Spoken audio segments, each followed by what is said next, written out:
विजयी विश्व तिरंगा प्यारा, झंडा ऊंचा रहे हमारा, झंडा ऊंचा रहे हमारा।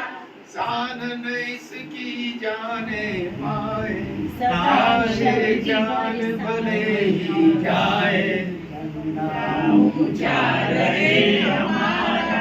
सदा शक्ति बरसाने वाला, वीरों को हरसाने वाला, मातृभूमि का तन मन सारा, झंडा ऊंचा रहे हमारा।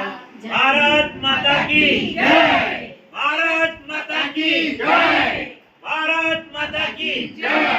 सीनियर सिटीजन क्लब ऑफ जिंदाबाद जिंदाबाद। वंदे मातरम, वंदे मातरम, वंदे मातरम। भारत माता की जय। Senior citizen club of Maninagar 15મી ઓગસ્ટ આઝાદી દિનના માટે ભારતના દરેક નિવાસીઓને શુભકામના આપે છે અને ખાસ કરીને આપણા વડાપ્રધાન નરેન્દ્ર મોદીને ખાસ શુભેચ્છા પાઠવે છે કે એમણે આખા દેશમાં ગઈકાલે તિરંગો દિવસ મનાવ્યો અને ઘેર ઘેર રાષ્ટ્રધ્વજ ફરકાવ્યો એ આપણા દેશ માટે બહુ ગૌરવની વાત છે. Thank you very much.